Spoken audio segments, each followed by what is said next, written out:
All right, we're live. Thank you, everyone, for being on this live stream. We managed to port through multiple platforms here, Facebook, YouTube, Periscope, and it's sort of a last hurrah for centralized media, wouldn't you say, Mike? I was just gonna say, yeah, all the corporate slave master systems, awesome. Just going right there to the juggler. Well, first of all, I want people to understand that for me, this is recreational, because I often do live streams on topics that are very dark, let's say, which is basically current events. And I do it out of a sense of obligation more than it feels like it feeds me. And this is what feeds me. This is what gives me passion, inspiration. And that's, Mike and I have had so many conversations now on Telegram, just back and forth. I'm asking him questions about this space, and he has given me so many red pills, if you will, that every time I'm like, I just want to put that info out, like as wide as possible, because for me, the philosophical aspects of this are what, are so like medicine, like to me. And people don't know me from that perspective because they know me more as GreenMedInfo and evidence-based this and that. And I still hold tight to that expectation that if we're going to say stuff on this broadcast that, people are going to want to fact check, great, we'll give as many references as possible. But this is deeper than that. This is about us connecting to the inner knowledge and wisdom that we all have that's been buried, and now it's coming out and flowering. And to me, Mike, you're one of those guys out there that is connecting those dots, providing inspiration, and your energy is amazing. Like, real quick, we did a spoon bending exercise with our colleague Edith. I was sitting there just like hopelessly, and then I looked over, we were on this like Zoom, and your spoon was just bending, and you were like, had all this chi energy in your face. I was like, you know what, this guy Mike is really, he's got something I don't have yet. So, and then I got to know more about your like passion and this space around what's happening. So I just am really excited to have you on and want more people to know about you and what you do. So, maybe if you want, just go right into it. We can also do an outro sort of like mini bio, but if you want to go into what's most present to you right now, I'd almost prefer that versus getting into our histories. Yeah. I kind of went deep into that on our first chat with Jason when we did the first quartal talk. So if people want to go back and watch that one on Green Med Info's YouTube channel, I kind of gave my background a little bit, because I'm definitely not traditional. I don't come from a traditional finance or fintech background. I did go to university. It's in UCS Santa Barbara, and that was a great experience. But I was a film major and a history major. I was a double major there. I worked in Hollywood in the independent side of things. I've always been kind of an outcast, and as an underground house DJ, throwing raves and festivals and all that, I've always been really in tune with kind of counterculture, and never felt really secure in mainstream. And I feel like that's what attracted me to Bitcoin and crypto originally, was that I saw it as finally an answer to my question on why is there an all-seeing eye on the dollar bill, right? Like, oh my God, right? Why are the Twin Towers burning on the 20 or whenever that is, right? When you do all that, because I've been really passionate about the esoteric, about the occult, and understanding all that and understanding reality in a broader spectrum. And thanks to my dad, which I talked about in the previous interview, introducing me to the book The Creature from Jekyll Island when I was like 19, 20, when I was in college, which is the really important book everyone should read, which really details the creation of the Fed and the current fiat system that we're all under, and the way the banking system works, which is essentially neo-feudalism. And it was really an eye-opener to me, and something that I just couldn't wrap my head around. And also something where I realized there's got to be a solution, right? There's got to be a way that we as sovereign, infinite consciousness can come together and create better solutions. So as soon as I learned about Bitcoin through the more like truther channels, when it first came out, there was a lot of I was really into embracing libertarian ideals. I was a huge Ron Paul supporter when Ron Paul was running for president the first go around.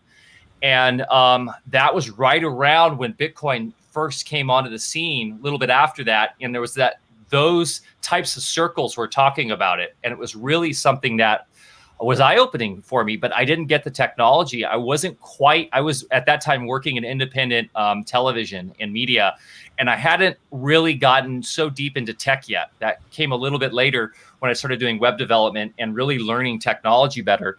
So for me, just like a lot of people, when they first learned about Bitcoin, were like, whoa, seems really complicated. Especially back then, there was no way to onboard in. You basically had to mine it or go through some some deeper channels to get the actual Bitcoin. Mm-hmm. And so, long story short, I did learn how to mine it, and then I lost those coins, as a lot of people did in the beginning, and they're on like a hard drive somewhere. It's probably now a couple $100,000 or more worth of Bitcoin. But that being said, I left it, would come back. It kept calling me back. In 2014, 2015 is really when I jumped into the blockchain technology. That was what really started to attract me more. Bitcoin, of course, but then when I started to see the larger ramifications of a public decentralized ledger, or what I call like a public truth machine, was what really started, because at that point I had gotten into Alpha Vedic, which you're familiar with Dr. Berlando, and alternative health and wellness, and also had been doing stuff in tech.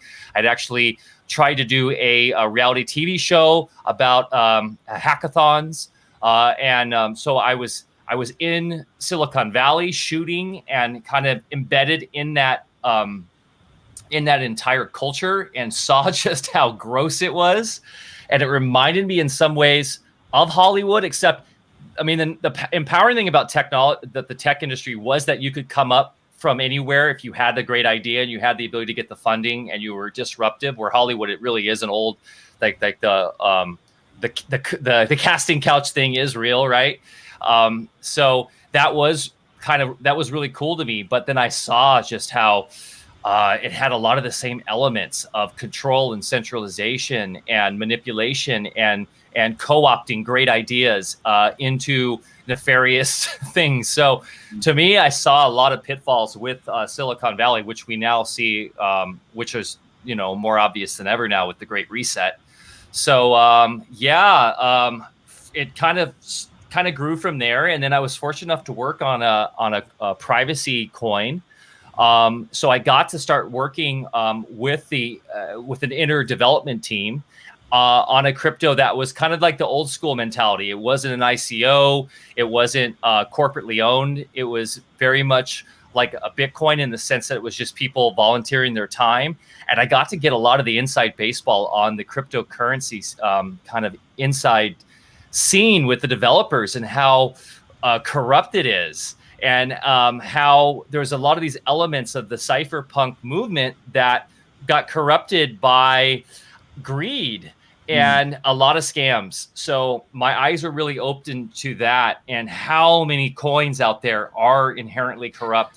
And so, yeah. So well, we can take this anywhere. That's good. That's a great intro, because that's why I reached out to you, because you have such a background in the history of the space, and also because you have stood out among many as being focused entirely on what you would call like an ethical imperative, or you're really trying to serve people. And to me, in this moment, when right now there's like trillions of dollars at stake right now with many of these projects, which actually are based on relatively problematic principles. I'd like you to talk more, and I know you will today, because the title is on holistic economy, and I know you've distilled 5 principles, but more about, what is it to have like a code base in projects like Corridor or Bitcoin that have a certain ethics built in, or a certain type of natural law? Because this concept is just really amazing to me. Or democratic principles, that sort of concept written into code. Mm-hmm. Well, yeah, that's why it's very important, first and foremost, to have some basic elements to any cryptocurrency project you're looking at, to understand if it is according to natural law. And what we mean by natural law are just the fundamental principles of how the universe works that we must all adhere to thrive and to experience this reality as is intended by the creator. and whatever you want to, put the creator, whether capital G God or source or collective consciousness, whatever we want to call it. That's, I think, extremely important to know. And even if you're atheist or agnostic, there is still a natural law that defines the way this reality works, even if you believe in simulation theory or whatnot. And I believe that has been inherently eroded and and basically trampled upon by centralized forces that use inflationary debt-based systems to really prey upon humanity's, avarice, our greed, our that side of our polarity, right?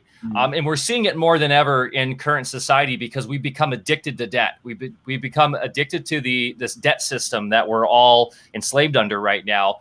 And the debt system's done wonderful things on some respects because it's allowed for innovations. It's allowed for short-term growth. But in the end, it's like any Ponzi scheme, it's going to collapse. The house of cards is very fragile on a fragile foundation. And in the end, we pay a much heavier price than what we get out of it. And we're seeing that as all systems are failing right now.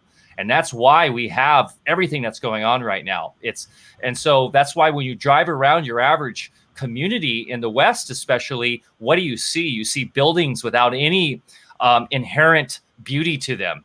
They're all based around, the just-in-time model, the now, the profit model.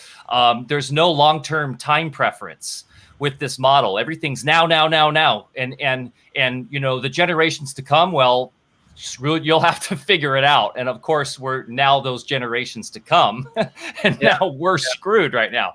So that being said, what is natural law? I mean, there's an entire courseworks on that. And, I don't want to spin off on too much on that, but if we understand the fundamentals that we're all individualized consciousness, we're all free to inherently experience that basically the laws of nature cannot be manipulated and controlled and corrupted by human consciousness, because every time we do that, the systems fail. And nature, what is nature? Nature is inherently abundant. Nature is inherently individualized and cooperative. And these are all elements that I've built into this holistic economic model, where basically we're just trying to mirror nature as best as we can.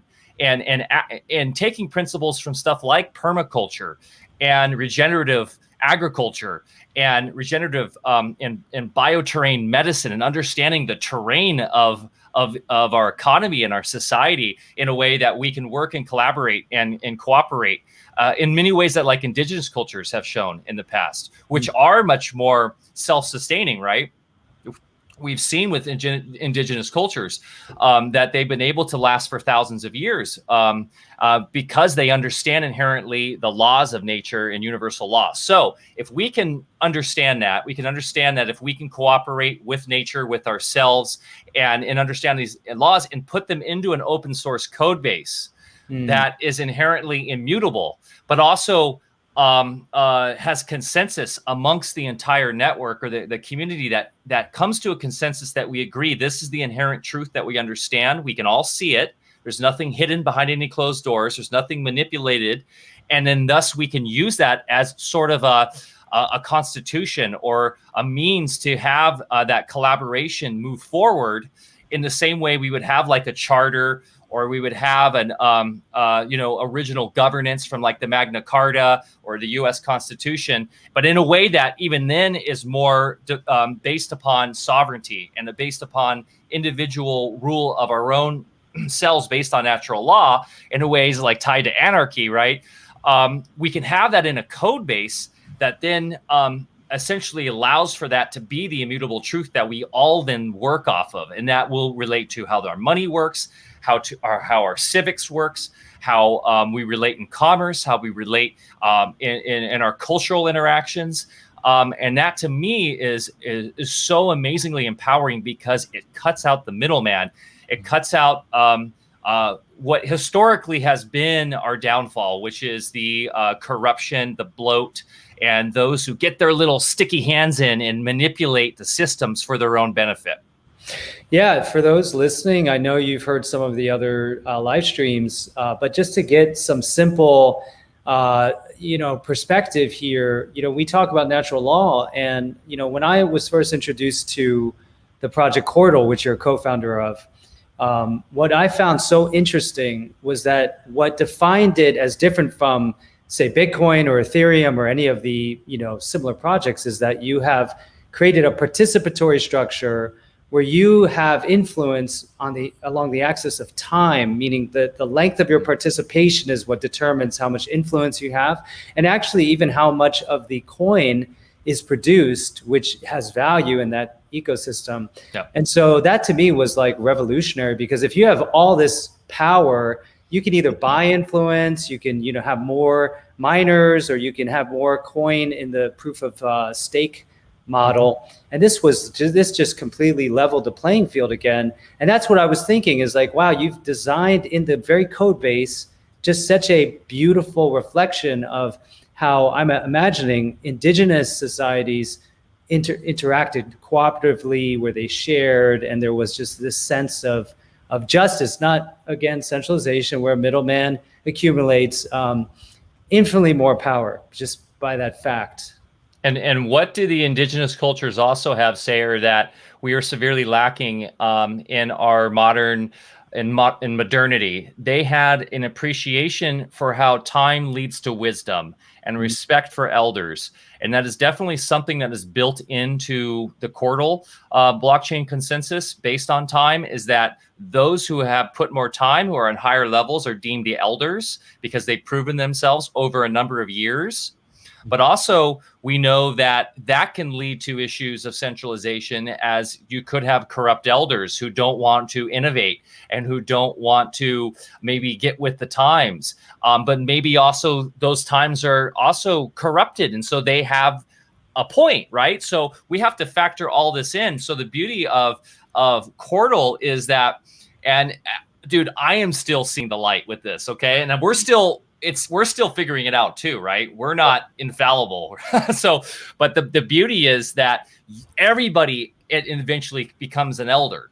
Mm-hmm. And then as you equal up to the founders and everybody, now we can all come to a consensus together based on the fact that, hey, we've all put our 5 years or whatever into the network. We've done our due diligence. We've proven ourselves, but there's not like an infinite kind of race where people are always trying to catch up. No, eventually everybody equals out. And then, so that's an interesting thing, because we are mortal. Mm-hmm. We eventually will die. I'm sorry, transhumanists. But so in the end, then what happens with, you brought this question up with the chat, what happens with when you die? How do you pass on that legacy? And these are things we still need to figure out. But I think that's important, that you don't have this like ever increasing hierarchy of control, because doesn't work to me. Well, I want to add to that, because for me, like you said, still seeing the light, I'm getting flashes all the time now that I started to go down the Cordal rabbit hole, the portal. But so with social media is a good example. So I'm 13 years into Facebook, right? Yep. And initially, before they monetized it and weaponized it really against the public, the beauty of that with social media is when someone shared your content, it was like social validation, and they were proving that this has value, and that value adhered to that person's whose page, or content creator whose page or whatever stream you liked. And then what happened is that after they got to a certain point, of course, they went public, and you have Goldman Sachs and DARPA on the board and all this stuff going on. Then they just stripped all of the reach, and the 500,000 fans that we have, and so many people have the same story. You're reaching 10 people now, because they captured all that really beautiful energy that exists naturally among humans, and then turned it into something really dark. And in the Cordal next iteration, I understand that the voting system will give you leveling up points, if you will, based on the gravitas or the value that the community confers to you, and it'll be retained. And that's the beauty of this, is it's not a system that will be repeating the same problems of centralization and control of these other platforms.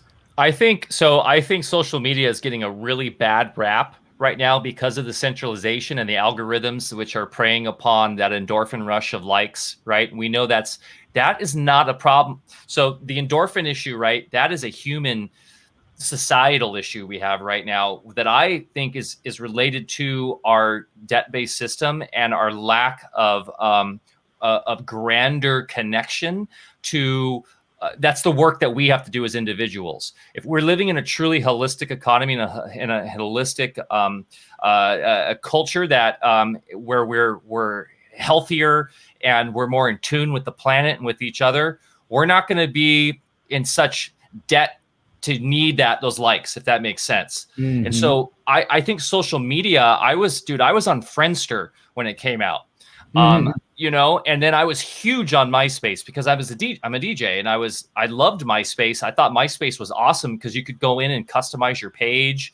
And it was like more of your own little portal where Facebook really just kind of, stratified everything and made it very much more about the likes, and where MySpace was more about the community and the social interaction. And I think Facebook was created by intelligence to take out the MySpace kind of world because you had more power yourself with your individuality and your sovereignty, where Facebook was more about the algorithms.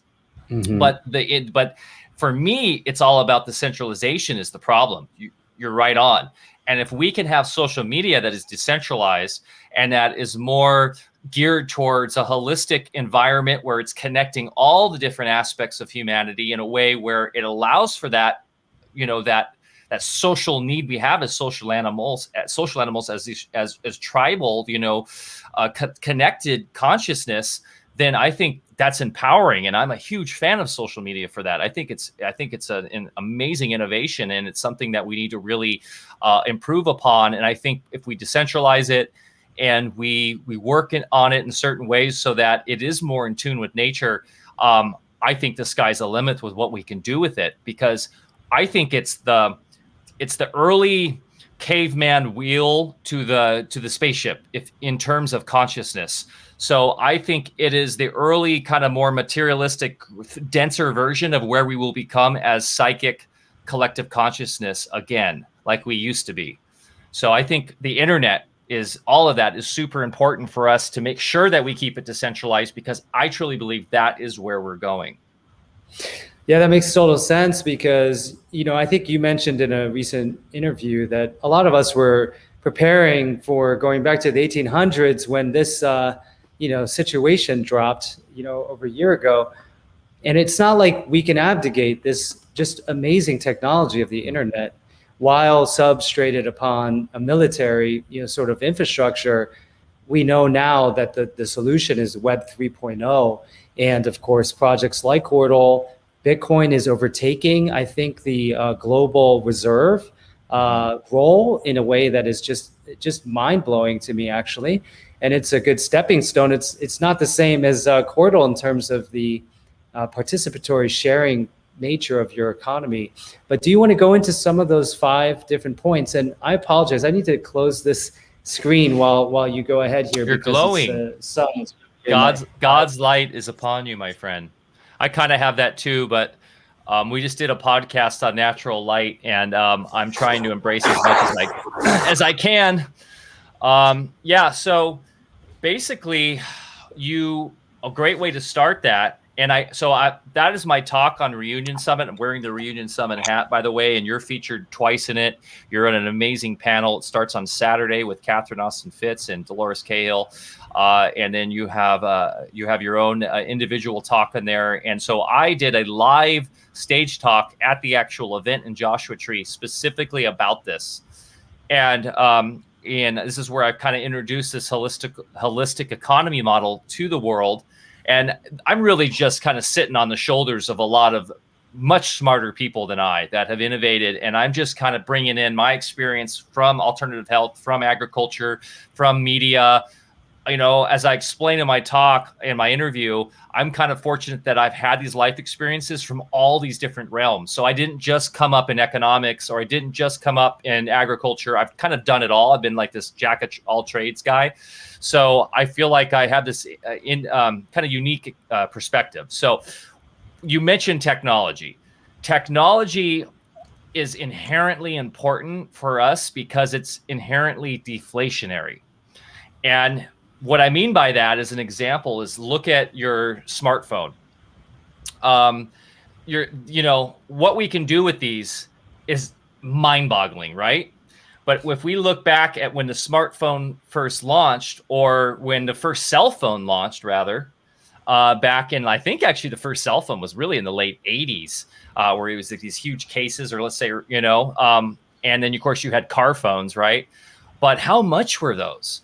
I mean, even this is not even taking into consideration the inflation, but to own a cell phone in like even the early 90s, right, was like thousands and thousands of dollars. And all it allowed you to do was call on it, right? And now basically your smartphone is bigger, is like more amazing than the most advanced computers NASA had 30 years ago. And you can get it for, well, and this kind of ties into the debt system, but you can get it for like, what, $30 a month now to have this thing. So technology is inherently deflationary, and it's due to Moore's law. It's due to a lot of just fundamental aspects of the way the technology works with the silicon chips, and with the way data works, and the way processors work, and all that. And so why not leverage that? Why not use that to our advantage? Because I personally believe technology is a representation of our inherent ability as divine creators to innovate and to create in this realm. That's why we're here. We are here because our consciousness manifests in the form of thoughts, which inherently become crystallized in material form every nanosecond of our reality. Right now, we are creating a product. You and I right now are creating something, which is this video, which will go out, and then we'll spiral out through the network effect and maybe create the next, Satoshi Nakamoto. So it's technology is extremely important. So my first, I'm not going to do it in order and stuff. And people who really want to see the whole talk, please join Reunion Summit /Sayer and reunionsummit.com/Sayer. And you can register. It's free and watch the talk. But one very important aspect is having inflationary system, because what that does is that allows us to have a long-term time preference. And that is how nature works. Nature, and remember, I'm mimicking from nature. So nature understands that the importance of having a long-term time preference, because then that allows for us to develop beauty. That allows us to have a multi-generation regenerative systems that allow for this garden planet of Earth to be what it is. So when we're living right now, we are in a debt-based system that is basically massively inflationary, which means that we're trying to take advantage of the money right now, get it right now, to create stuff right now, because it's losing value literally every second. And so we aren't stimulated, or we don't have that need to save, to look to the future, to take the time to build beauty.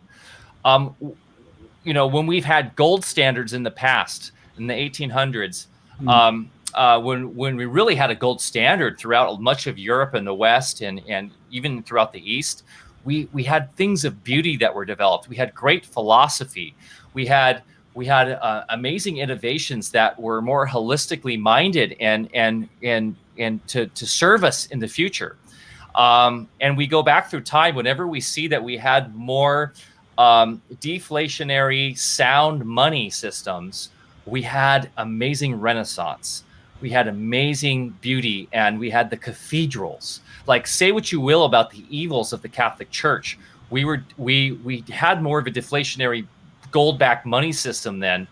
And while we did have usury and we did have banking and we had that, we still had a much more sound money system. And so they had the time to build cathedrals. You go back to Egypt, they had gold-backed money systems. You had the pyramids. You had this really enriched cultural dynasty, right? And that's not to say they were perfect. They had a lot of problems, but one aspect of that is the deflationary model. I think that's really, really important, and that mimics nature. Another really important aspect, and that's what Bitcoin is really embraced, by the way.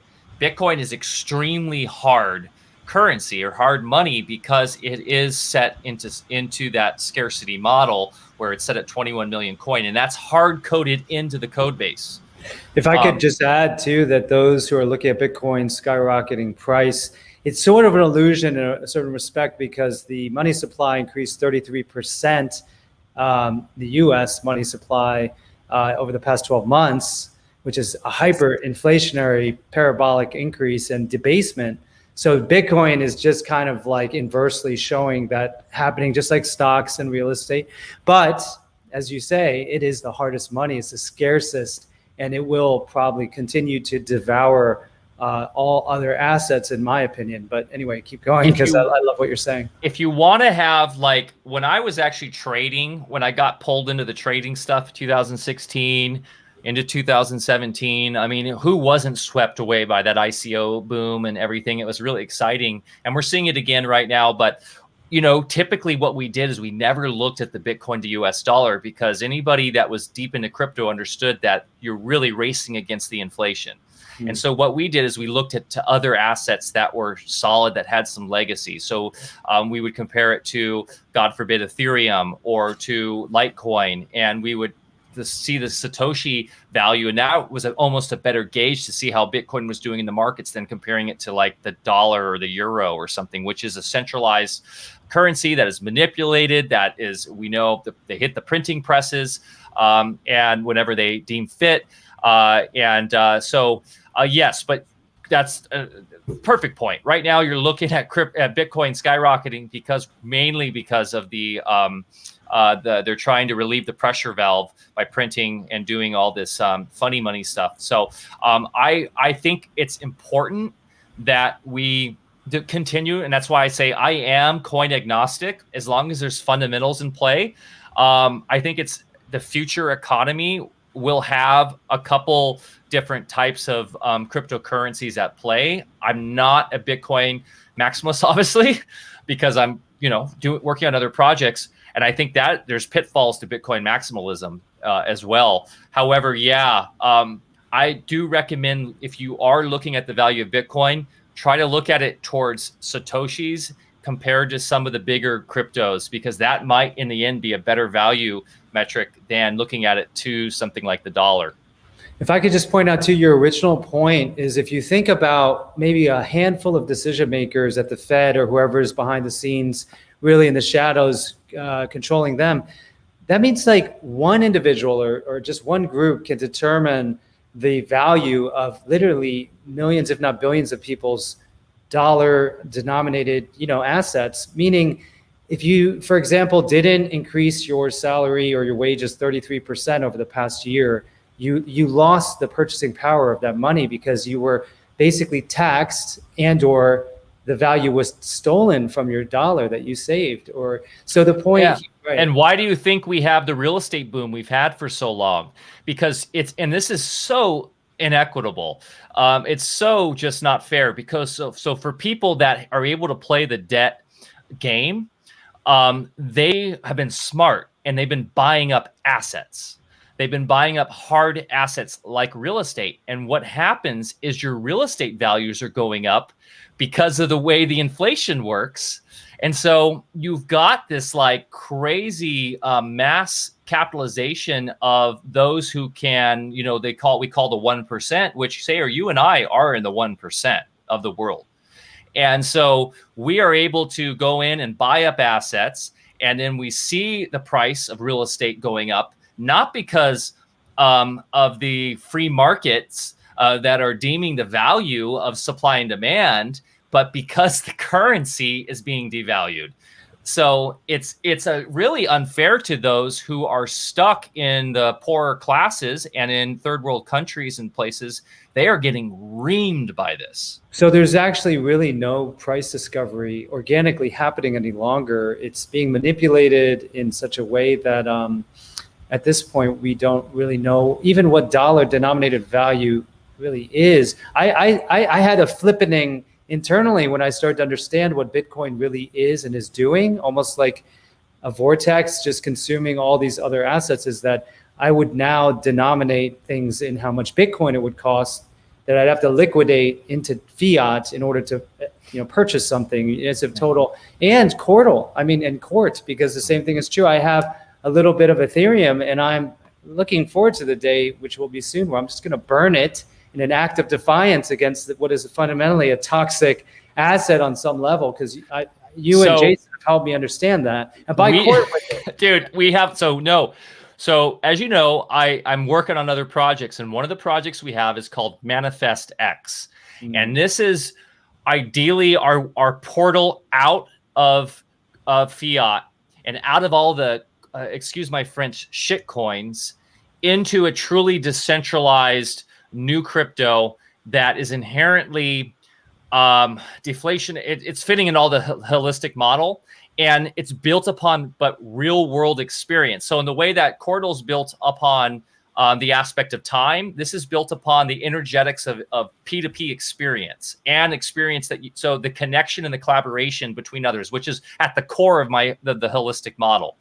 And one of the ways that you can so it's based upon a gamification of experience points. And that's one element to it. And that's the basis for your weight, if you will, on the consensus. And I know this might be a little complicated, but one of the aspects to get in and provide experience so that you can get a coin on this is by burning these tokens. So literally by coming in and burning Ethereum or by burning Litecoin is then you proving that you've done that experience. And then anyways, we've worked that into the system. I love this because on a more meta level, when you understand like what the fiat dollar is and how it's tied to the petrodollar and just this power structure that really is substrated on endless war and obviously fossil fuels.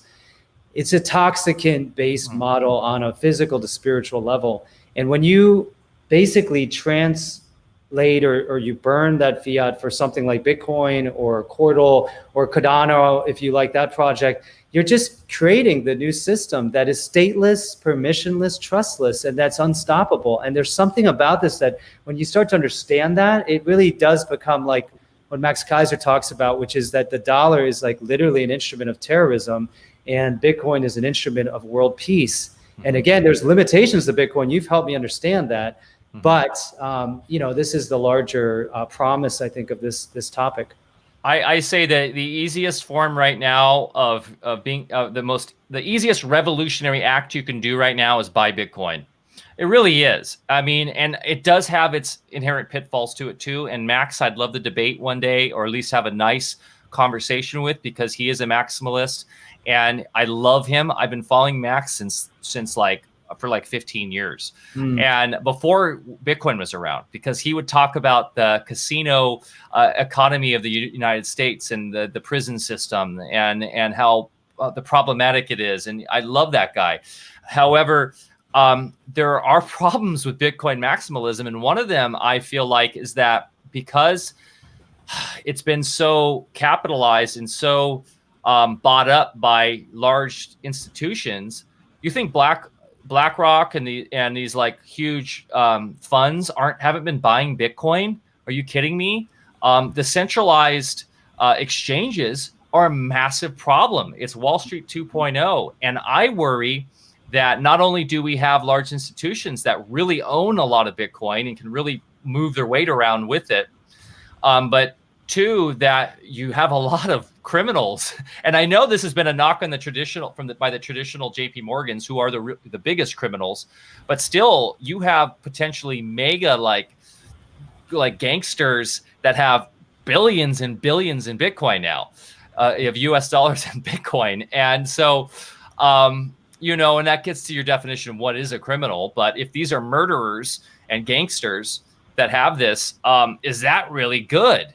So things that Max doesn't want to ever talk about, because I bring it up and I brought it up on many comments and stuff to him, and I'm just a small fry, so he probably hasn't seen it. But I'd love to talk to him about some of that stuff, because these are realistic issues we have with Bitcoin, besides the centralized mining farms in China and all that. Well, listen, I want you to go deeper into this, because to me, this is some of the most compelling conversation that could be had, because I don't ever hear about this side.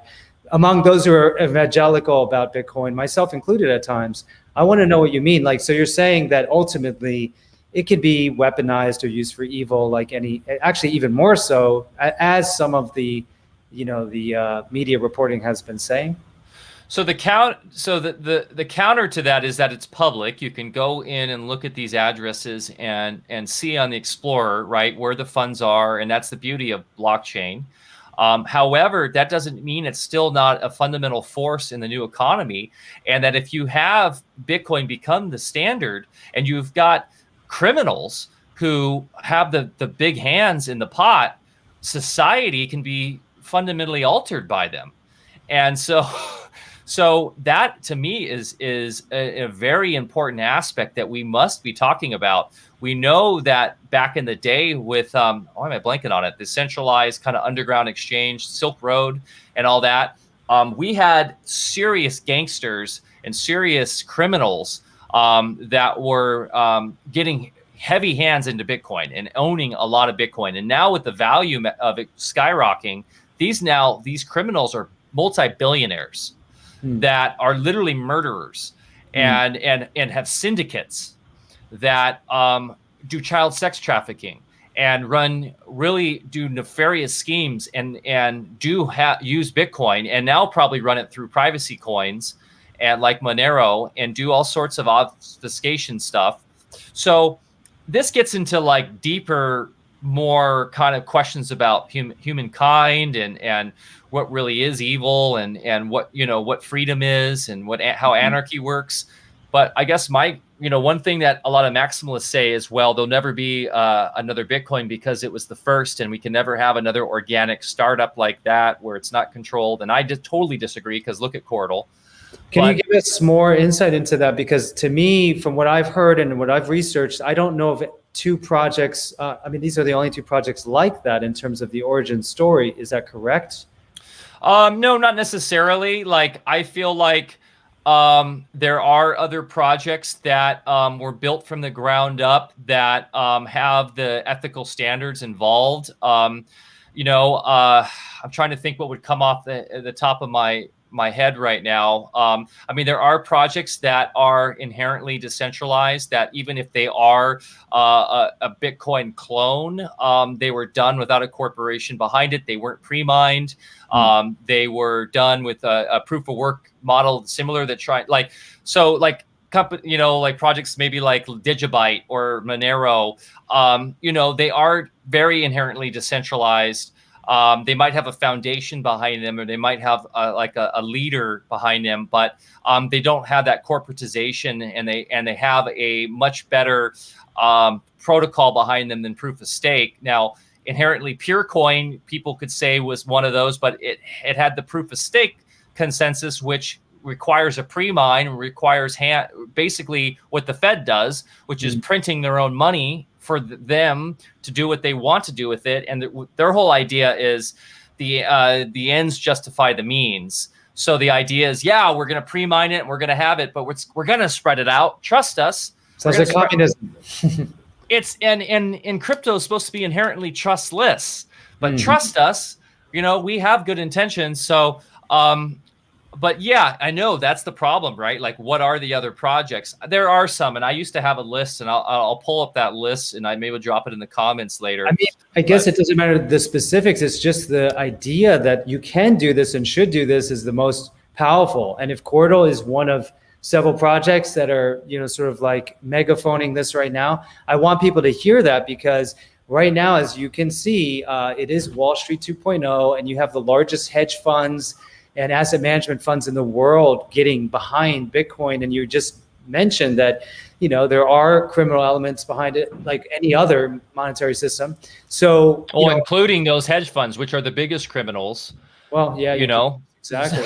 So, in fact, Alison McDowell, which I'd like to just bring this up real quick, is that she has been my guest several times, and she's brought up some amazing information on the dark side of how private blockchain projects, the kinds that IBM are behind and Bloomberg and Gates, are actually weaponized and are part of this militarized hedge fund system that's evolving, where they're digitizing, commodifying, betting on our behavior through what they call social impact investing, or sustainable environmental investing. Human capital markets. There you go, especially focused on children.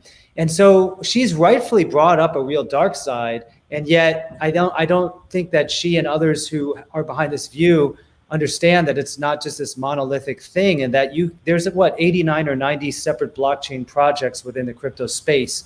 It's not one thing, it's many different types of code bases and intentions. So I don't know if you want to bring that up. I would say that we know there's thousands of projects listed right on if you go to CoinMarketCap. Now, I would say 90% of those are scams, or they're inherently centralized in that they've been pre-mined, or they're just and maybe not a scam, but they're just a Bitcoin clone that is just somebody trying to create their new Bitcoin with a couple little tweaks. And then it's like, okay, you're free to do that. I'm not going to knock that. Cool. At least it's proof of work. At least it's better than proof of stake. Now, proof of stake came around because people, saw the problems with the energy usage of proof of work. So, but proof of stake is inherently, I think, a lot worse than proof of work. But that being said, can you just give people an explanation though, what that means? Yes.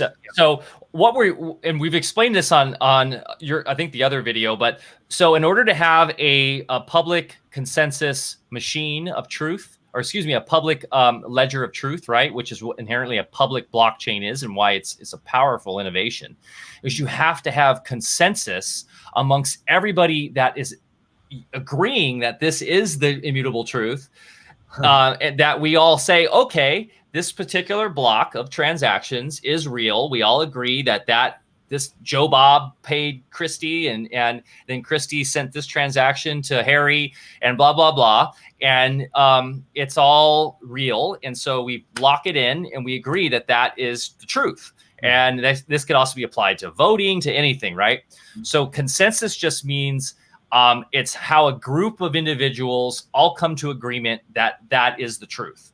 And so Satoshi Nakamoto in the white paper for Bitcoin, whoever that is, group of people, Sended Master, whatever, came up with proof of work, which is absolutely brilliant because it allowed for digital money to exist using a blockchain by having computers essentially run by humans. That was originally intended for each person to take sovereignty of their consensus by running their own computer to do the calculations to factor in on the consensus that we all agree that this block has all these right transactions. And we agree because we've put in the time and money and the effort the power for our computer to run to do those complicated mathematical equations to essentially take part in consensus. Mm-hmm. And there's a lot more going on in that, but the idea is it's using traditional free market idea of, like, why they call it mining, is that you are putting forth your money and your resources through your computer to take part in that consensus. And right? Proof of stake is the more coins you have, the more voting power you have, right? In a nutshell. Yes. In a nutshell, it's amount of, like, you have to stake your coins. So instead of having computers doing the work, all you're doing is you're running a node. So you still have to traditionally, if it's a proper proof of stake, you have the entire blockchain, of course. So you're still your wallet or whatever is still basically running the entire blockchain, and it's saying, okay, I agree that this is the current transactions that have gone through, but you could trust me. Not because I've put all this effort in and I'm dedicating time and money to have my computer doing it, and that all these 51% of all these people that are doing it also agree, right? Instead, it's saying that you can trust me randomly. Like, this is how Ouroboros works, which is the proof of stake algorithm for Cardano, the darling of Crypto 2.0. Because I have a lot of coin that I have staked on the thing, which proves that I'm indebted, or that I have put forth the money and time to be a trusted actor to do the consensus. Well, so this is such a great example of the difference between Cordal and these two projects is like you have this like horizontal plane of, force over others through accumulation of power, through mining power, through the number of coins you own, the wealth you have. Whereas, of course, with Cordal, it's along the axis of time, and it's the metric is participation, proof of participation, proof of intent is another term you use, and that's revolutionary because that gives everyone, the ability to, and it's actually only what, a 5-watt device or less versus 1500 watts for a Bitcoin miner. So it's also energy efficient in a way that none of these other systems are. Yeah, and so with proof of stake, we saw proof of stake explode in the ICO boom, which is the initial coin offering boom in 2017, which is what we call crypto 2.0, which was really spurned originally by Purecoin, which was the first proof of stake coin, which was developed with real good intentions. I believe it was developed to solve a lot of the problems with proof of work, which was the energy usage, which was the increasing centralization. So we saw with the mining, with the competition, which I don't know if Satoshi Nakamoto, the white paper developer, saw this coming, but as humans do, driven by greed in this current model of our reality, how can we one up each other to get more money, to get more stuff? Well, I'll create stronger, faster computers. And there was this race, right, to have the fastest computers that were solving the problems fastest, because that's how the proof of work consensus works. And that's what drives the whole economy. And it's really quite innovative and beautiful. But on the flip side, you had people then developing really robust machines, and that turned into what's called the ASIC miners, ASIC, which I can't remember what that acronym stands for. And that led to pooling and farms and people pooling all this power together. So they had the upper hand. And then everyone then just coming in on bigger and bigger and bigger and bigger operations. Yeah. And then it came down to who has the cheapest energy. So of course, China is dominating because they have cheap, dirty energy, right? Mm-hmm. And so that was a problem. It's like, whoa, now we're polluting the world when we were trying to solve these problems. Now we're like polluting the world, and Bitcoin's like the #1 energy, user now in the world, the Bitcoin mining. So yeah, if I could add too, I mean, initially the idea was so beautiful, and you've used the term Aquarian with the white paper, and anyone could go ahead theoretically and they could mine coin with Bitcoin. Now there's only about 10,000 nodes operative right now due to this system that evolved where, you can still somehow mine, but you're not actually running a node. Whereas Cordal already has 1,000 nodes. Its Genesis block was July, and it's just people like us who are really hobbyists and passionate who are creating this new network globally. And that's really promising because, what was it, 2009?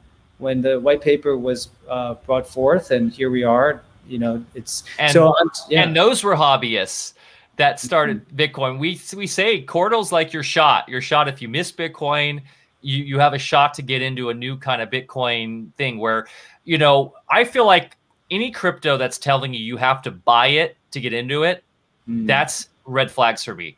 That's like all of them, isn't it? Well, that is the culture that is now developed from the ICO boom, because this is the other inherent issue with proof of stake, beyond the problems of centralized control by big stakeholders, by big money holders.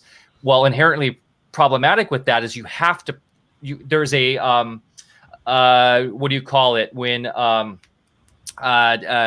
paradox. Because the paradox is with proof of work, you start with what's called your Genesis block, and then everybody can start mining and trying to earn coin. It starts with literally like no coin.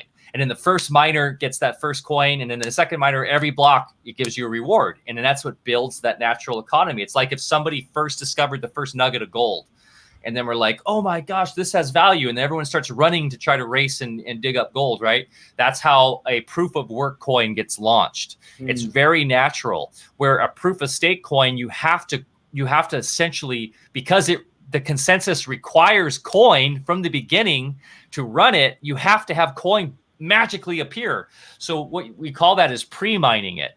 So they literally have to centrally devise how much coin from the very get-go is there to then distribute out. So and there's nothing stopping a billionaire from coming and buying all the coin and having the most voting power, right? Correct.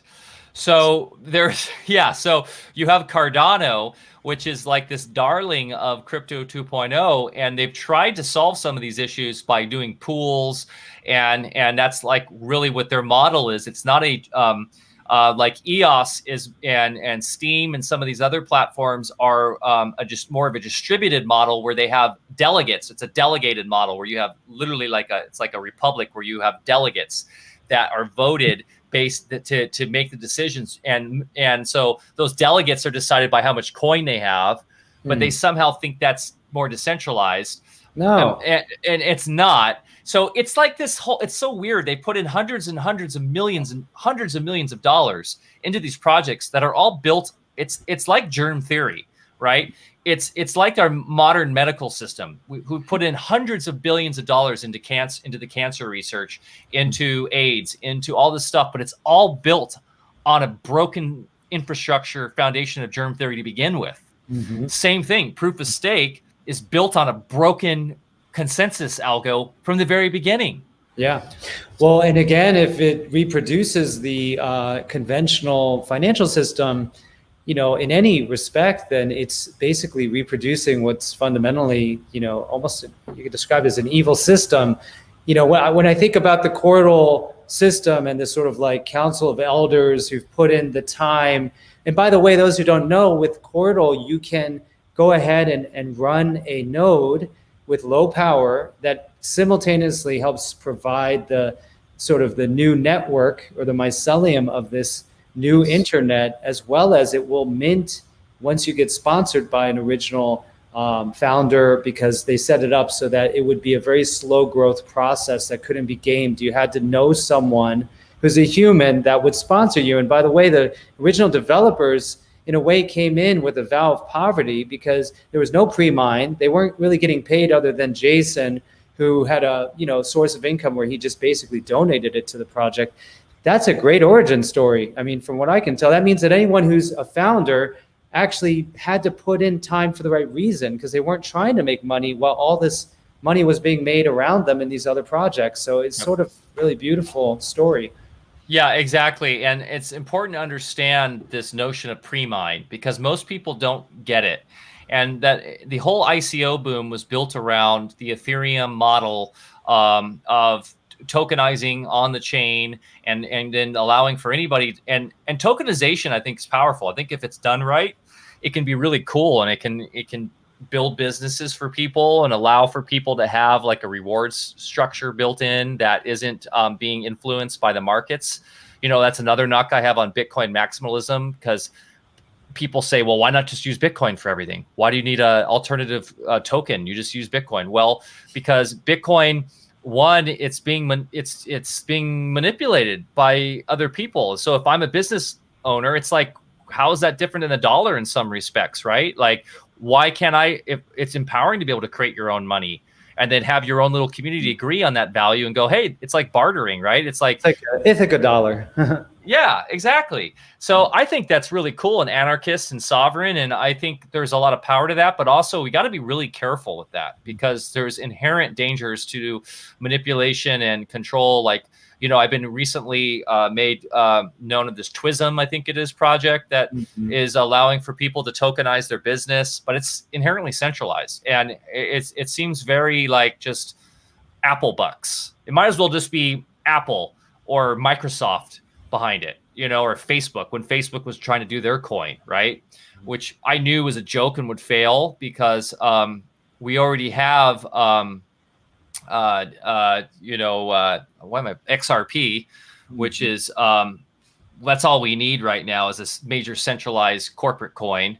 So Fiat 2.0, yeah. It is. Yeah. So, but I believe, so Cordal has the ability to create assets in it, which is like token. So down the line, we will, Jason and the core founders and the community has not done that, because we don't want to support like ICOs type mentality.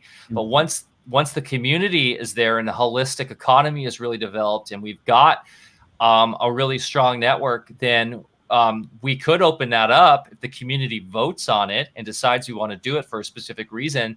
And then you could have your GreenMedInfo token. that is built on that consensus of Cordal. Well, I had this concept early on, and interestingly, we created a GreenMedInfo token back in 2010 within our own Drupal-based infrastructure, just so people could have coins for being members and buy abstracts and things like that. Yeah. But for a while, I was working on this project, and I know we talked a little bit about this, where I wanted to create a way for us to remediate the intergenerational biosphere karma of radioisotope contamination, plastics, heavy metals, and then be able to prove that it's been taken out of the chain of life, whatever, and then that would then give people the ability to burn their toxic fiat in order to purchase this coin. So that's an example.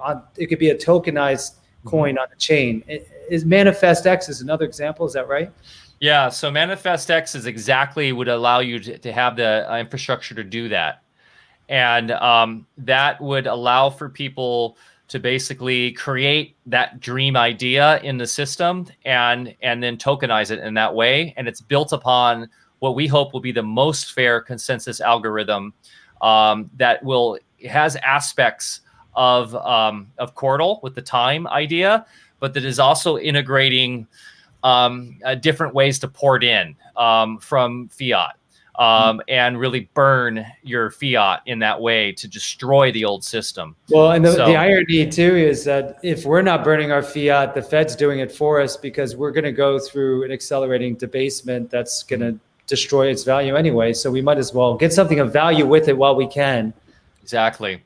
Yeah. So, I mean, this kind of goes back to, on the holistic economy model, the second aspect besides deflationary is decentralization. So I think we've really stressed the importance of decentralization. Nature is inherently decentralized.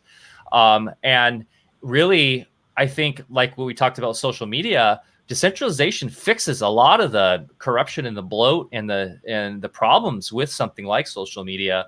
And so people are going to have to start, though, changing. See, what Silicon Valley has really done is it's automated and optimized our lives to where they're so simplified and so immediate with centralization, with the way apps work on our phone by giving our power away, that we become addicted to how easy that is. And what I mean is decentralized systems require effort. So with Cordal, the biggest knock on Cordal right now is people are like, wow, it's so hard. I got to download the software. And yes, we're going to make it way easier to do that.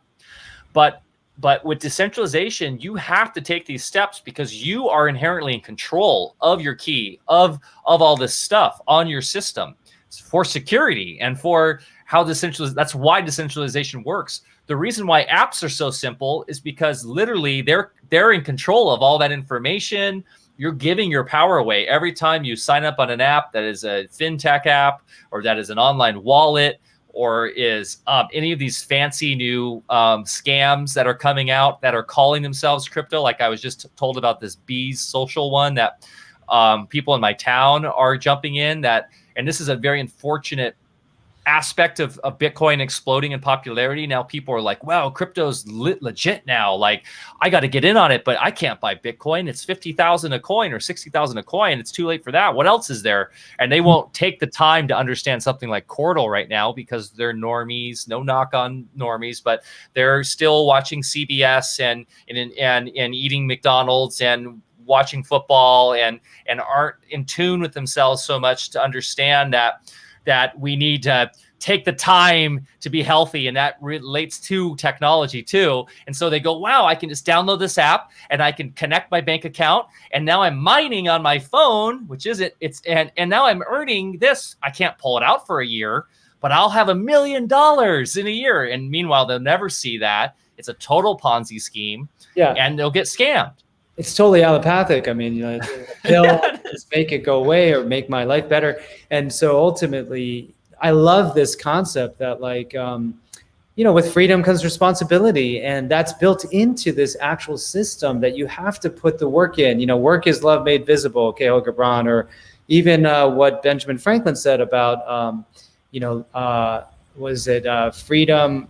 where security without freedom is prison. Mhm. And that's what all these big tech platforms have offered us, this sense of, oh, it's all free, and we're the product ultimately, and now we're in a gulag because of it, literally a digital gulag. And this to me is like the portal, the escape out of that system that I was so longing to find, and just surprised that it actually already exists. Another thing too I wanted to say in this line of conversation is around self-custody. Like self-sovereignty means that, like, okay, if you don't own your Bitcoin private keys, you don't own your Bitcoin.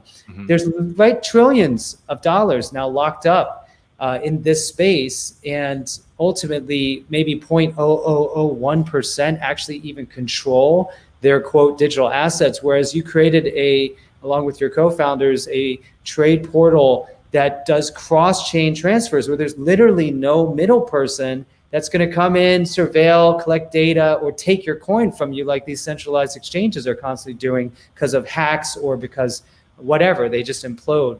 So that's another big deal, Yeah, and having taking your own fiduciary responsibility for your life and your assets is what Bitcoin was all about. It was all about you taking part as a responsible grown-up in what money is, because we don't have money right now. Currencies, what we have right now, are inherently disempowering because they're forced upon us and they are manipulated and controlled. And what do we even do? We put them in a bank, which then does fractional reserve banking. And I mean, it's just so wild to me. So giving us negative interest. it's so crazy to me. So yeah, like having a hardware wallet, right? Like that was one thing we always stress, like here's the original Trezor, which I still use, the original first generation Trezor. And then I've got a couple Ledger Nanos here. So always hold your own keys, get off the Coinbase right away or whatever. Even though they say they're insured and everything, like take part in the new revolution, the decentralized revolution, by educating yourselves and holding your own keys and holding your own cryptos yourself. And you can do that with most like if you go look at the top 50 on CoinMarketCap or whatever, they are real cryptos in the sense that, yes, you can hold your own keys, you can put it on your own wallet. And if you can't, then get the hell out of that project now. Very important. Let me make a point too, is that the government seized gold for quite a long period of history. You could not have it.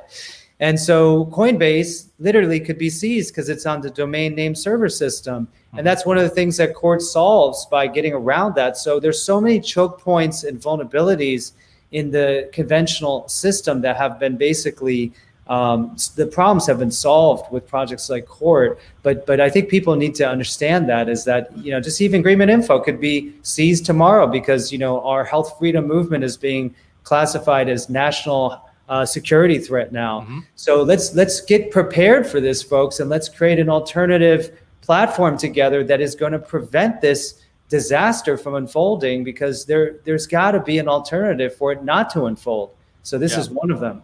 Yeah. So in the same way, Bitcoin had people taking part by mining and to run, the currency aspect of it. Court is having you take part in the network to create the new internet. And by doing that, improving the time and effort you're doing that, then you get a share in the riches of that. So think almost like if Google had a coin, right? Every time you chose to do a search or something, how crazy that would be, like the #1 currency in the world. And so Cordal has like so much crazy potential here to really redefine what money can be, one, and empower people, because the way that the rewards work, it's not like Bitcoin where you're competing to get a Bitcoin for winning a block based on how powerful your computers are. It's spread evenly across based on your level of time put in. So if all the level 1s and level 2s and level 3s were all sharing every minute block, we're all sharing together in the pot. So it's brilliant because, as Jason explains, it took out the pooling. It just made it all a pool. We're all in the pool together. Where Cardano is still like these little federations of pools, and that are based upon how the leader, how much staking you have. And it's inherently flawed. And EOS, all of those big coins are inherently flawed. And I feel like, once again, they are the CompuServe, they are the AOLs of the new decentralized revolution. They will go away eventually, I hope, because of their inherent flaws. And I'm not saying Cordal is the end all be all, but it seems so far to me to be one of the best options we have moving forward, because of the inherent egalitarian kind of equality based around it. And this isn't like equality like a basic income, which UBI. UBI is inherently anti-natural law. Like, this is, you have to go do the work, especially right now, right? Sayer, it's not easy. You got to go download the core, download the UI, sync the chain, get involved to even know how to do this. And we've designed it this way on purpose, because to do the effort is what it takes then. And then you have to get sponsored, of course, to then prove to us that you're real and that you care and that you put the time to then earn the rewards to grow this. It's, what, I just thought of this analogy. We are reforesting the world. I was just going to say, I'm already thinking about how this is like a wild terrain, because for people that don't know how to put this in simple terms, I know that you and Jason also often describe this as no one owns Cordal and everyone owns Cordal. And if that ethos, you really look at it closely, that's what's missing from the world now. Every little micro millimeter of this planet has not only been digitally mapped, but it's owned by someone or someone. If you go back to like the Crown Corporation or whoever still owns it, the Vatican, who knows? But the point is that this is the etheric layer of it's like a commons of a type. And obviously we had a little taste of that with free social media, or the Web 2.0, and that just became a disaster. In fact, this whole pandemic, scandemic wouldn't have happened if it weren't for those platforms, right, co-opting us all. This is what is needed for true freedom and for this amazing blossoming of our souls and our divine nature. I mean, I definitely feel like that's what you guys are bringing. Well, so that's the third aspect of the holistic economy. Are you sure you haven't read it? No, I want to. So the third aspect is open source. And so imagine if Facebook was open source. Imagine if Twitter was. We wouldn't have these congressional meetings asking, hey, how are you guys manipulating the data for these elections? Because we'd see it. We know what the algos are doing. And, that's inherently an issue. And people can't wrap their heads around not having an IP. Like, how do you not have an IP? Like, I put the effort in and it's mine and I should be able to profit off it. And I go, okay, you can still do that, but you can do it in a collaborative open source means. And we've seen it work. If you look at Linux is a brilliant, beautiful example of how open source can work so well.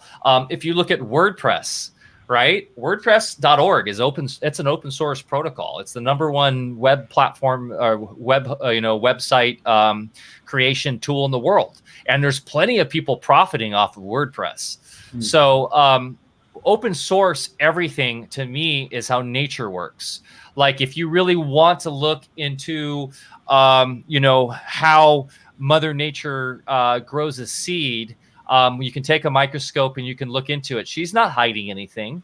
Now, mankind likes to hide and obfuscate stuff, but open source is what allows us to continue moving forward in truth, in a way that defies corruption and defies the inherent greedy aspects of our nature to control and manipulate. And so I feel like we can really create the new beautiful world through maintaining an open source infrastructure around everything. And that seems really radical, but that's the third aspect of the holistic economy.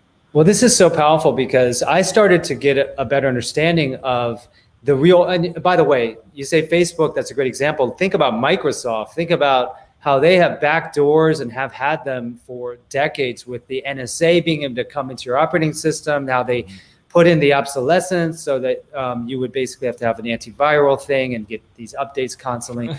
It's just like amazing. And then now we see it unfold to where now literally they help to architect, Event 201 and all the things that follow. Well, I was going to say, now they're doing it literally with injectables into humans. They're creating, They're making us into PCs.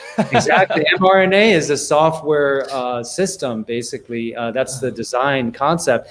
So ultimately, we are getting to a point where, the hardware itself is actually proprietary as well, and has backdoors built into the chips, like the Intel chips, etc. And so even if your software is secure, you have hardware that is absolutely compromised, and it's all key logged and screen recorded.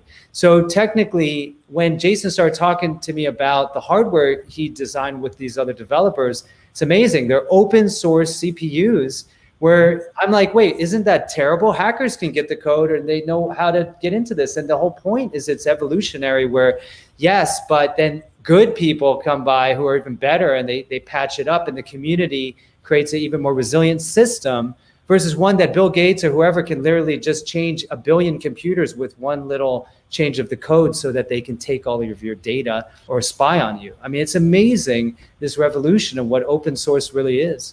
It comes down to the philosophy of what do you believe the nature of humans are.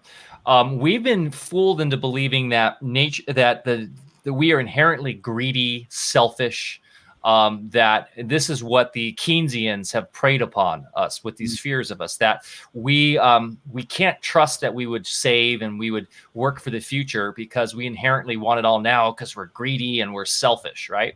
I personally don't believe that. From my experience on this planet, I believe with educated people that are supported and that are able to work through their traumas, from whatever, and that that this holistic mindset, that we actually care. We want to see a brighter future for our grandkids and for this planet. And so open source embraces that.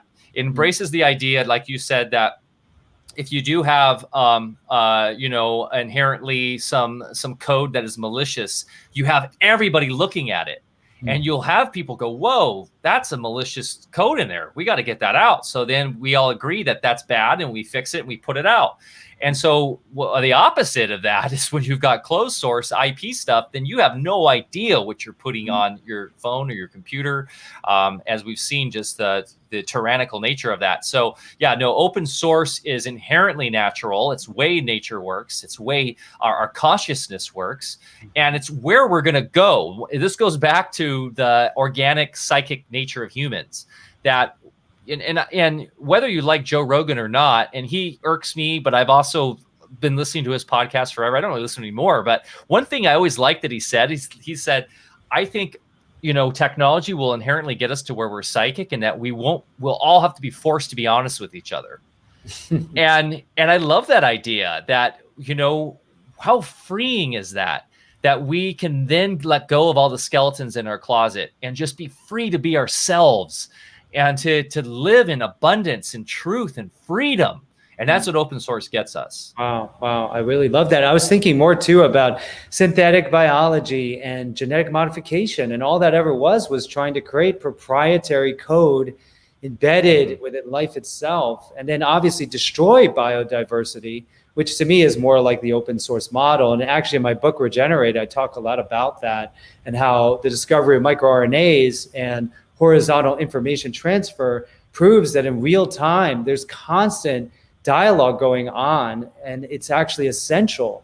And in fact, go ahead. I love your book, and I've read it twice now. Oh, wow. And it's for me, what I like is it grounds a lot of what I've always known into the newest science, and like gives me a foundational belief in that, and my intuition is right. and the new science of sunlight and structured water, and how our DNA really works, and how we are these infinite energy creators, right? We are 0-point machines. Totally, that's beautiful. That ties into open source, and that ties into all of this reality with where we can go with crypto and blockchain. And so it's all, the idea of holistic, right? Really, it's all together, right? It all works together. That's exciting. You mentioned that because when I was envisioning doing this talk with you, I was hoping this would come up because for me, like this concept of producing something from nothing, if you will, it's still so hard for people to get into this mindset. Obviously, fiat is an example of you're really producing nothing from nothing. But in the case of the even energy needs of our body, we do manifest from a near limitless source of energy constantly. And that's sort of why the cordial concept of minting was so compelling to me, because, you know, it starts off with, again, you put in that effort and you produce literally the money of the new world we want to live in. And to me, like creating value that way it's people are like, no, you can't create your own money. And think about how the Fed parasitically implanted this agenda to every single one of us by taking over our money, you know, printing, etc. Well, this is an example of where, you know, this is uprooting that, if you will, evil tether. And so did you cover then are there two more principles? Two more. So, and I can even tie this into what we were just talking about with our mitochondria. How does our mitochondria work? We collaborate with what? We collaborate with literally the sun.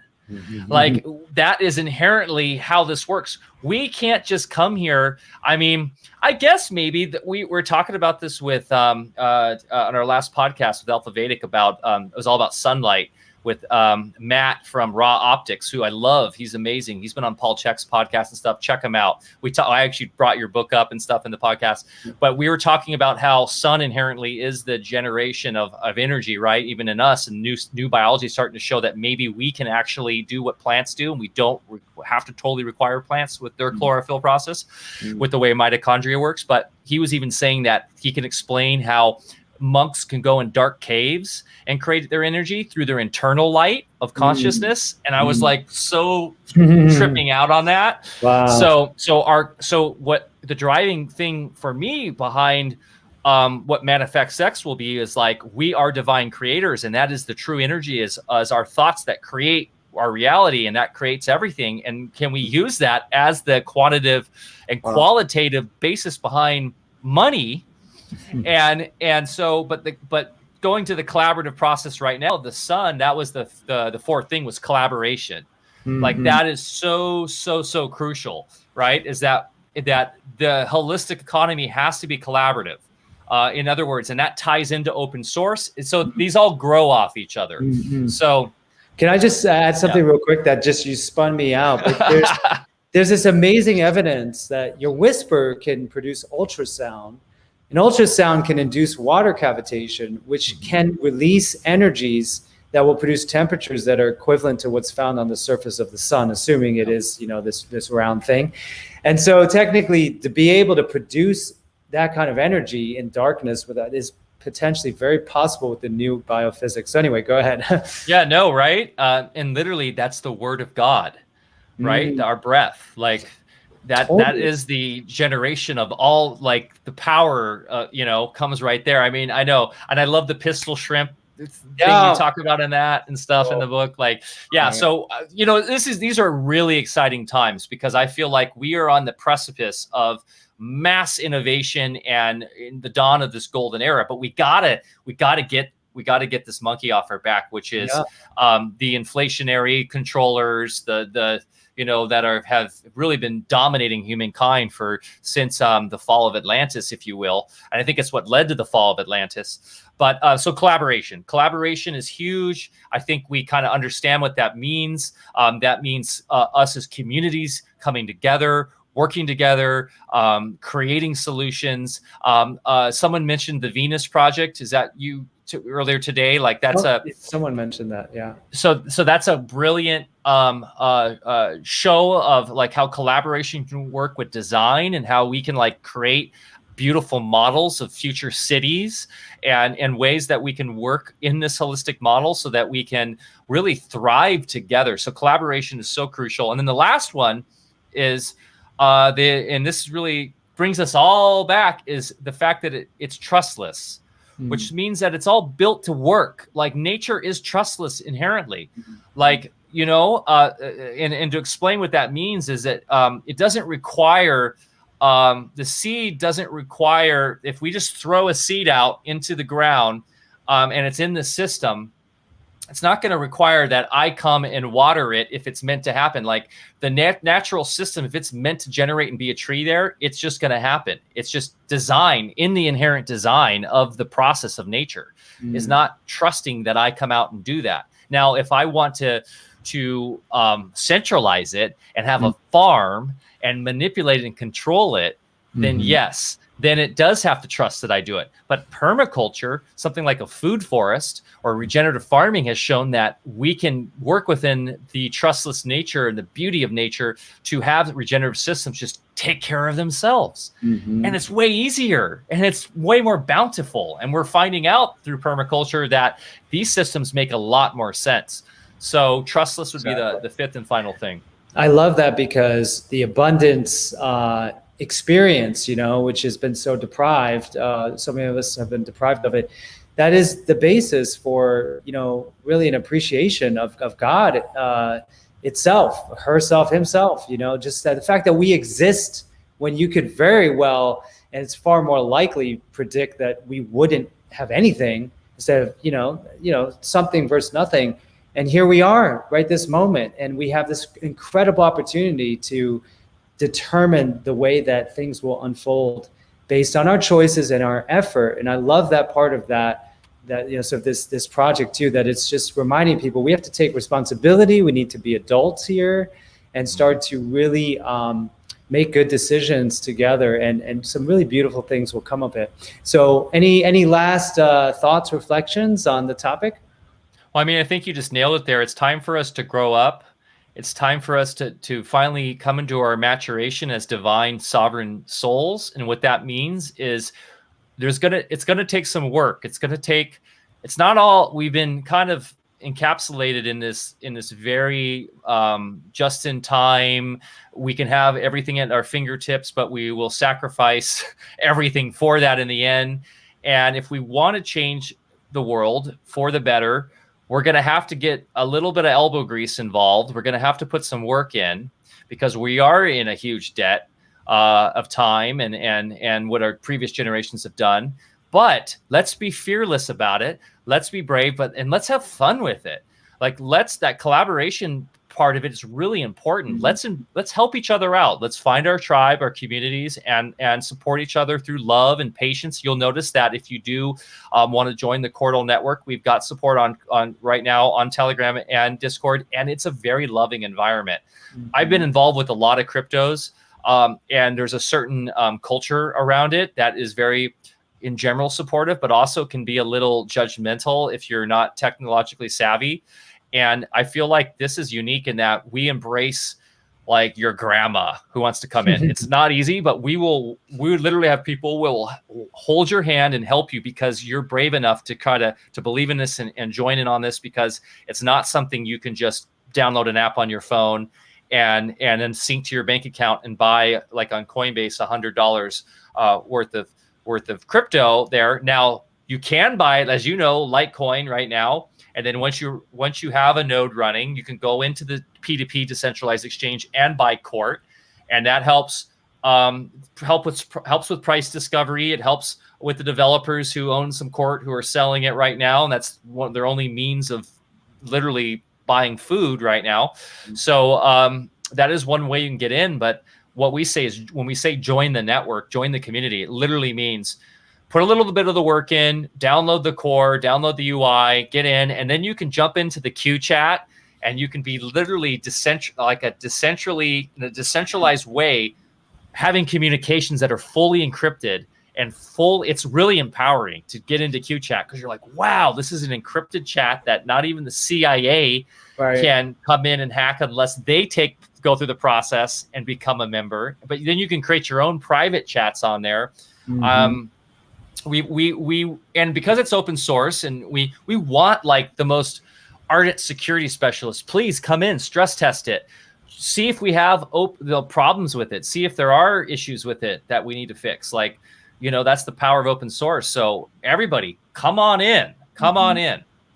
I have to say, I didn't even really know about the Discord channel. I didn't know what it was until, of course, meeting you guys. We did the first interview. And then even for a couple of weeks, I didn't check. And then I looked through the community and I looked at all the different conversations and people helping out. And I was like, oh, well, this is amazing. You know, it really does have a vibration of people really just, they're believers, you know, they want to do this together, like as a community. And that's exciting because right now with how people feel isolated and divided, this is exactly what people need as sort of medicine. So, I mean, thank you so much, Mike, for all that you're doing. I want to encourage everyone too that's on this live stream and who's listening, because it'll be replayed. Go to the Reunion Summit because some of the lineup, including, you know, my beloved wife Kelly and so many other people there, are very unique. And this isn't like most summits. Oh my Lord, you know, cookie cutter with my own self included in there. It's just diversity of people. Some I haven't even heard who they are, but they're just so interesting. And that's what it's about. It's not being done, you know, as a one-off to just make money or something. This is just a really beautiful event, sharing solutions. See, you're much in need. Oh, Mom, well, then it's a better answer. Hey, Mom, let me call you right back. I'm finishing up a live stream, okay? You should be proud of your son. Okay, come on over. Bye. That's beautiful. So my mom and my dad moved here, you know, where I live in like very remote place. They moved up here, so I get to see them every day. So anyways, they're coming to get their grandkids for a little St. Patty's Day celebration because we're Irish. Oh, that's awesome. But yeah, man, the Reunion Summit, I'm hosting it with Josh Del Sol. I put my heart and blood into this, so you'll see my face over all the videos. We did it in person, so I know a lot of people are like, "Oh, not another freaking digital summit." We did shoot this. More than half of the content was shot in Joshua Tree in person, like in a beautiful stage environment, like people camping, and we're doing it again. I'm going to announce it to the world right now. The first announcement, Sarah, on your channel. We're doing Music and Sky, which is the in-person festival, July 4th, the weekend of July 4th, out by Yosemite in Northern California. This is an open, so this is an event that is not going to require any papers or any mastering thing. This is a camping event that acknowledges sovereignty. It'll have amazing talks by a lot of people that are in the Reunion Summit. They'll be there in person. We do workshops and a lot of healing, a lot of talk about crypto, dancing, music, and fireworks. Wow, so, that's amazing. So yeah, if you go to Reunion Summit, you can then see Music and Sky as one of the sponsors. Follow that to the website. We'll have more information, pre-sales going live this week.